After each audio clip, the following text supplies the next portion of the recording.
Good morning, students. Today I am going to explain the last part of a lesson number 10, India Agriculture.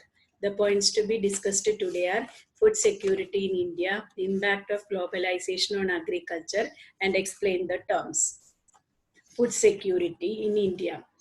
Food security means the state of having reliable access to a sufficient quantity of affordable, nutritious food. Write down this question in your textbook. Why is it necessary to secure the food grains in India today? The Indian contribution is not consistent in the world agriculture market due to irregular and uncertain rain and inadequate facilities of irrigation.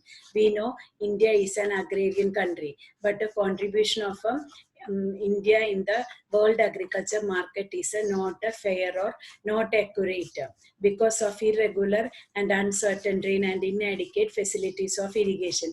We know that production from agriculture is very less in India because of irregular and uncertain rain. India has a monsoon type of a climate. The speciality of a monsoon type of climate is that some year there will be more rainfall, some year there will be less rainfall. The beginning and end of a rainfall is also not certain, and irrigation facilities are there but they are not sufficient. That is why the contribution of India in the world market is not fair or not accurate. Food security is necessary for any country today. Food security means adequate availability of food is necessary for any country. If the demand for the food grain is increasing and the food grains have to be imported, then the political independence of that country may be at a risk. So if that demand of a food grain is increasing, and generally what we are doing, we are importing that food grains from other countries. So if we are importing food grains from other countries, we will be under the influence of that country. So the political independence of that country may be at a risk. We know after independence, India has followed the policy of non-alignment. India, after independence, the world was divided into two power blocks, democratic bloc and communist bloc. But India did not join any of the bloc. India followed a policy of a non-alignment, and if India is importing food grains from that American bloc, the democratic bloc, then India will be under the influence of that America. So India wanted to act independently. So they will interfere, that a democratic bloc will interfere in each and every matter of India. So India wanted to be independent, and India followed a policy of non-alignment. So if India is importing from America, the political independence of our country may be at a risk. India has become self-reliant in food grain production due to green revolution after independence. Self-reliant means whatever is required in our country, that is produced within the country, not depending upon other countries for the food grains. How much it is required, that much is produced within the country. That country is called a self-reliant country. So India is self-reliant in the production of food grains because of a green revolution after independence. So what is the meaning of green revolution? Increase in the production of agriculture by using chemical fertilizers, insecticide, electricity, etc. is called the green revolution. So now India is self-reliant in food production because of a green revolution after independence. At the same time, the population of India has also increased. So the Indian contribution is not accurate or not fair in the world agriculture market because of irregular and uncertain rain and inadequate facilities of irrigation. Food security is necessary for any country today. If the demand of a food grain is increasing, and if we are importing food grains from other countries, then the political independence of that country may be at a risk. India has become self-reliant in the production of food grains after independence due to Green Revolution. At the same time, the population of India has also increased. In 1951, the population of India was about 36 crores 10 lakhs, and it has increased to 121 crores in 2011. and now it is more than 125 crores. So what was the population of India in 1951? 36 crores, 10 lakhs. And in 2001, it has increased to 121 crores. Now it is more than 125 crores. As a result, the demand for food grains increased in the country. Food is one of the basic necessities of a life. So the demand of food grains has increased due to that increase in population. In 1950 to 51, food grain production also has increased. In 1950 to 51, the food grain production of India was about 51 crores, and it has increased to 265.04 crore tons in 2013 to 14. So population has increased, at the same time food grain production also has increased. In 1950 to 51, the food grain production of India was about 51 crores. And in 2013 and 14, it has increased to how many crore tons? 265.04 crores. So the contribution, the Indian contribution is not accurate or not fair, not consistent in the world agriculture market due to irregular and uncertain rain and inadequate facilities of irrigation. And food security is needed for any country today. If the demand of a food grain is increasing and if the food grains have to be imported, then the political independence, freedom of that country may be in danger. India has become self-reliant in food grain production due to green revolution after independence. Along with it, the population of the nation has also increased. What was the population of India in 1951? 36 crores, 10 lakhs. And in 2011, it has increased to 121 crores. And today, what is the population of India? More than 125 crores. As a result, there is a great demand for food grains in our country. What was the food production in India in 1950 to 51? 51 crores. And in 2013 and 14, it has increased to 265.04 crores. With the food grains which we have today, the minimum requirements of the country can be fulfilled. So that means what food grains has increased, and with the increase in that food grains, we can satisfy the minimum requirements of the people of the country. Now, warehouses have been established in our country. What is the meaning of a warehouse? Building where large quantities of food are stored. So today warehouses have enough stock of food grains to supply the minimum requirements of the nation. So the warehouse means a building that store large quantities of food. So that warehouses have enough stock of food grains to supply the minimum requirements of the nation. It has become necessary to retain the stock and to increase it. So we have to keep up that stock, and we should try to increase the stock of food grains in that warehouse. The scarcity of food grains at the time of drought can be removed by creating a buffer stock. So shortage of food grains at the time of drought. The situation when there is no rain at all, that rainless condition. That time the farmers cannot cultivate the land. So during that time there is the shortage of food. How we can remove that shortage of food during the time of a drought? By creating a buffer stock. Buffer stock means that a reserve of commodity that can be used to offset the price fluctuation. When drought will happen, there will be shortage of food grains. Then what will happen? The prices of the food grains increases. In order to beat that price fluctuations, that government has stored food grains in that warehouses.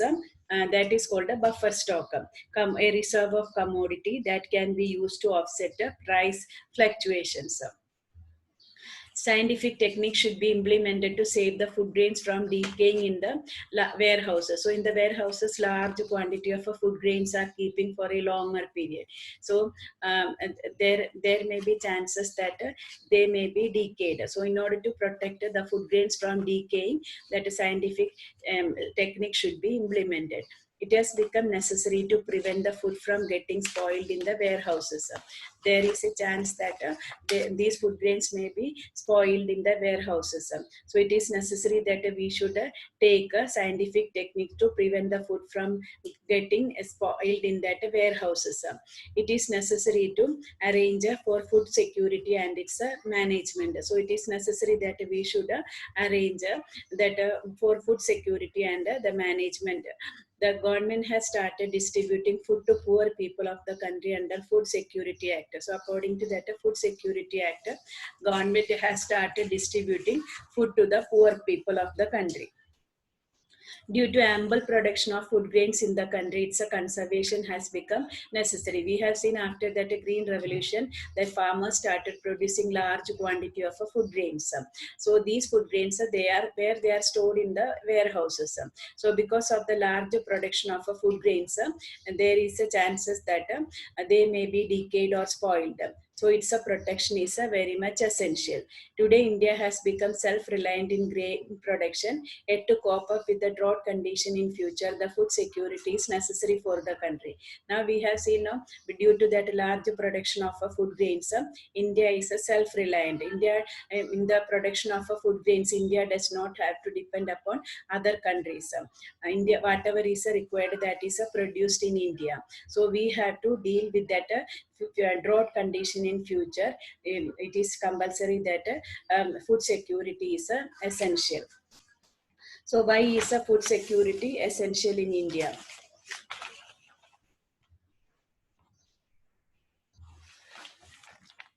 So and that Indian contribution is not consistent, not accurate or not fair in the world agriculture market due to irregular and uncertain rain and inadequate facilities of irrigation. Food security is necessary for any country today. If the demand for the food grain is increasing and the food grains have to be imported, then the political freedom of that country may be at a risk. And India has become self-reliant in the field of grain production due to green revolution. Along with that increase in agriculture production, there is an increase in the production of increased in the population of the country also. In 1951, India's population was 36 crores, 10 lakhs, which today is 125 crores. This has increased that demand for food grains. However, there has been an increase in the production of food grains in the country during the last 5 years. In 1950 to 51, India had produced 51 crore tons of food grains, which has increased to a record level of 265.04 crore tons in 2013 and 14. With the food grains which we have today, the minimum requirements of the country can be fulfilled. It is necessary to maintain buffer stock and to increase it. By the buffer stock of the food grains, the scarcity of shortage of food grains can be prevented during flood, drought, or in the case of man-made inadequate production of food grains. The wastage of food grains can be prevented by implementing the techniques to preserve the grains in warehouses. It is a strong necessity of the time to stop the wastage of food grains. It is necessary to strengthen food stocking and the arrangement to conserve it. Due to ample production of food grains in the country, its conservation has become necessary. Today, India has become self-reliant in grain production, and to cope up with the drought condition in future, food security is necessary for the country. The next one, that impact of globalization on Indian agriculture. Impact means what is the effect of a globalization on Indian agriculture. Globalization means connecting the economy of India with other countries of the world is called globalization. So write down this question in your textbook. Write a note on global market and Indian agriculture. Because of a globalization, we can see that Indian farmers can sell their farm products in world market and they can earn profit. Then if in the Indian market also, if we are going to purchase anything from the Indian market, we can see that products of other countries are available. It is because of this globalization. What is meant by globalization? Connecting the economy of India with the other countries of the world is called globalization. And the policy of a globalization has been implemented in our country to enable the farmers to sell their farm products in world market. That means in other countries and earn profit. And many changes have taken place in the field of agriculture because of a globalization. Now it is the process of export and import of crop production is very simple. The process to export or import a crop production is made very simple due to that globalization. Export means that selling goods to other countries. Import means buying goods from other countries. That is very simple due to that globalization. So what is meant by globalization? The policy of connecting the economy of India with other countries of the world is called a globalization. Why that globalization has been implemented in our country? To enable the Indian farmers to sell their farm products in world markets and earn profit. Many changes have taken place in agriculture because of globalization. And due to globalization, the process to export or import crop production is made very simple. Cotton, chilies, and till are now available in Chinese market, and various fruits from world are now available in Indian market. We know if you are going to that Chinese market, we can get cotton, chilies, and till from till of India. And when you are going to the Indian market, we can see that fruits of different countries are available. The costly genetically modified BT seeds sold by multinational companies are available in India. That BT seeds means BT seed is an insect-resistant transgenic crop to combat that bollworm. And BT full form is Bacillus thuringitis, and it is very costly. They are sold by the multinational companies. They are now available in India. Because of that, farming has become costly. The production of cotton and maize, as a result of using this BT seeds, the production of cotton and maize has also increased. So what is meant by globalization? The policy of connecting the economy of India with the other countries of the world is called a globalization. When you are going to the Indian market, you can see that goods are produced in other countries are available. When you are going to foreign countries, we can see that Indian goods are available in those countries. That is called a globalization. Due to globalization, that many changes have taken place in the field of agriculture. The process of export and import is now very easy. Cotton, chilies, and till now available in Chinese market, and in Indian market we can see that good fruits are produced from other countries. The costly genetically modified BT seeds that they are sold by the multinational companies. They are available in India. Because of that, the farming has become costly. Due to the use of BT seeds, the production of cotton and maize has increased. With the import becoming smoother, the domestic farm products have to face a tough competition. Now we know now, because of a globalization, export and import is very easy. Because of that import, in our market we can see that products of other countries. So in order to sell our product, we have to do tough competition with. We have to improve the quality of goods. We have to sell goods at a reasonable prices. Then only our farm products will be sold in the Indian market. Some products have gained the markets, hence the necessity of registration of their patent.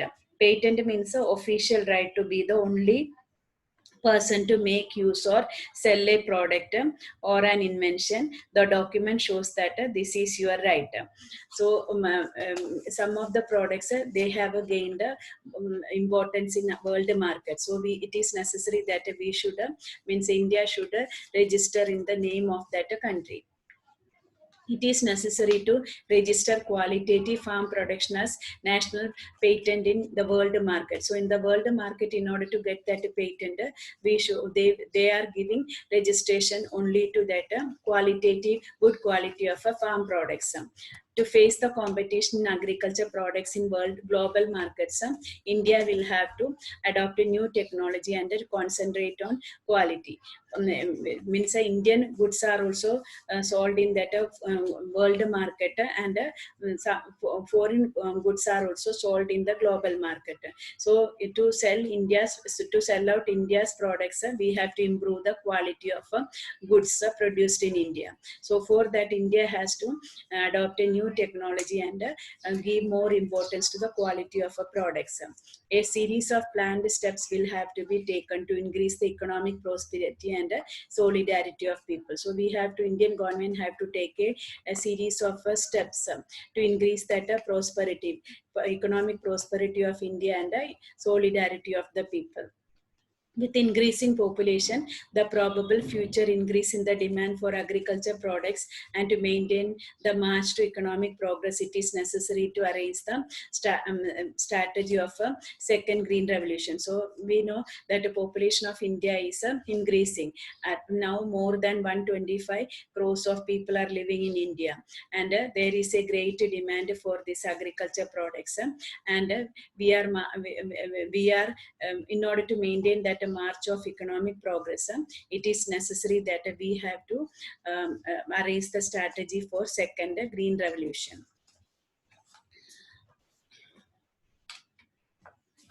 So, what is the impact of globalization on Indian agriculture?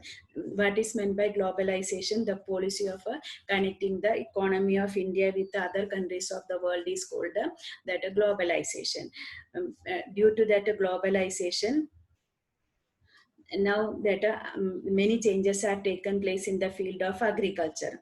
The policy of globalization has been implemented with the purpose that Indian farmers can sell his farm products in world market and earn profit. So why that globalization has been implemented in India, and so that Indian farmers can sell his farm product in the world market and earn profit. Because of that globalization, the process of export and import is made very simple. Cotton, chilies, and till are now available in Chinese market, and various fruits from world are now available in Indian market. The costly genetically modified BT seeds sold by the multinational companies are now available in India. Due to this, farming has become costly. The production of cotton and maize has increased. With the import becoming smoother, the domestic farm products have to face a tough competition. Some products have gained in markets, hence the necessity of registration of their patents. It is necessary to register qualitative farm productions as national patent in the world market. To face the competition in agriculture products in global market, India will have to adopt a new technology and concentrate on quality. A series of planned steps will have to be taken to increase the economic prosperity and the solidarity of people. With increasing population, the probable future increase in the demand for agriculture products, and to maintain the march to economic progress, it is necessary to arrange the strategy for second green revolution. Now, great diversity in agriculture products. This you have to write in your notebook. It is one of the important questions. Why is the diversity seen in the agriculture products in India? Why in India we can find different types of agriculture products? What are the reasons? First one is that India has a different types of soil, like alluvial soil, black soil, red soil, laterite soil, sandy soil, etc. And in India, there are different types of a climate, like a hot and a humid, temperate and a continental. Temperate means neither too hot nor too cold. Continental means extreme climate, very, very hot in summer, very, very cold in winter, and rainfall is less. Dry and humid, etc. are in India. So different types of a climate, like a hot and a humid, temperate and a continental, dry and humid, etc. are in India. On one side, there are regions of heavy rainfall. Assam, eastern part of India receives a heavy rainfall. And on the western part of India, there are dry regions having almost no rainfall. According to these diversities of soil and climate, different crops are grown in different regions in different seasons. So why there is a diversity seen in the agriculture products in India? India has a different types of soils like alluvial, black, red, laterite, sandy, etc. There are different types of climates like hot and humid, temperate and continental, dry and humid. On one side, there are regions of heavy rainfall, and on the other side, there are dry regions having almost no rainfall. According to these diversities of soil and climate, different crops are grown in different regions in different season. I have given some explain the terms in objectives. They will ask subsistence farming. You have already studied, but in explain the terms you have to give only 2 sentences, 2 points you have to give. First one is a subsistence farming. Farm production which is used only for the maintenance of the family is called a subsistence farming. Already studied in types of farming. Farmers having very small land holdings practice such farming. So in explain the terms asking you have to write 2 points. These are the 2 points. Then dry farming. In the regions where rainfall is less, irrigation facilities are inadequate, insufficient, and crops depend only on rainfall. Only one crop can be taken annually through the moisture contained in the soil. This is called a dry farming. So dry farming is practiced in the region where the rainfall is less. Irrigation facilities are not enough, and the crops fully depend on rainfall. Only one crop can be taken through the moisture contained in the soil. This is called a dry farming. Which are the crops grown in dry farming? Jowar, millet, and pulses. Then third one is wet farming. Wet farming is carried just opposite of a dry farming in the regions which receives a heavy rainfall and also have a adequate facility of irrigation. Here more than one crop is grown in a year. Which are the crops grown in wet farming? Paddy, sugarcane, cotton, wheat, vegetables, etc. Then intensive farming. With the help of a good irrigation facility, the farmer can take more than one crop in a year and get a more production. So he uses high quality seeds, fertilizers, insecticides, and the mechanical farm implements to get a more production. This is known as intensive farming. So with the help of a good irrigation facility, then farmer can take a more than one crop in a year and they will get a more production. In order to increase the production, he uses high quality seeds, fertilizers, insecticides, and machines. This is known as intensive farming. Then mixed farming. Mixed farming also you have studied current form of farming to supplement their income. That means to get extra income, farmers along with agriculture undertake other economic activities like animal husbandry, poultry, then fishery, sericulture, etc. The farming along with these activities is known as a mixed farming. The farmers prosper, means they became richer due to that mixed farming. So in order to get extra income, farmers along with agriculture do activities like animal husbandry, then poultry, rearing hen, fishery, sericulture, rearing that silkworms. This is known as a mixed farming. The farmers prosper or become richer due to mixed farming. Then organic farming. Organic farming, they are not using that fertilizers, urea, insecticides, etc. They are using the, cow dung, earthworm fertilizer, composite fertilizer for the nutrition of the crop. Whereas that cow urine, neem solvent, buttermilk, etc. are used for the conservation, protection of the crops. So what is organic farming? The farming wherein urea, any other chemical fertilizers and insecticides are not used is called organic farming. Here, dung, earthworm fertilizer, composite fertilizer, etc. are used for the nutrition of the crop. Whereas cow urine, neem solvent, buttermilk, etc. are used for the conservation of the crops. I gave the question as an assignment. You have to write down in your geography notebook all the answers I have given in this slide. First listen the video and then write the answers. First question is write notes on types of farming, all types of farming up to that intensive farming you have to write. Then state the institutional reforms in agriculture field, agrarian field. Then write a note on global market and Indian agriculture. Today I have explained that. Describe the wheat crop of India. State about the oil seeds crops of India. All the oil seeds you have to explain. Why is there more inclination for organic farming? That is also I gave in the slide answer. Give difference kharif crop, rabi crop. Describe the contribution of agriculture in the economy of India. Paddy is the most important crop of India. Explain. Then 10th question, state the uses of a maize. 11th one, state the favorable conditions for the growth of coffee. 12th, what is meant by green revolution. 13th one, name the institution working on agriculture research at a national level. 14th one, which type of farming is carried out in Bal region and which crop is cultivated in it. With dry farming and wheat is cultivated. That is the answer. State the technical reforms in agriculture.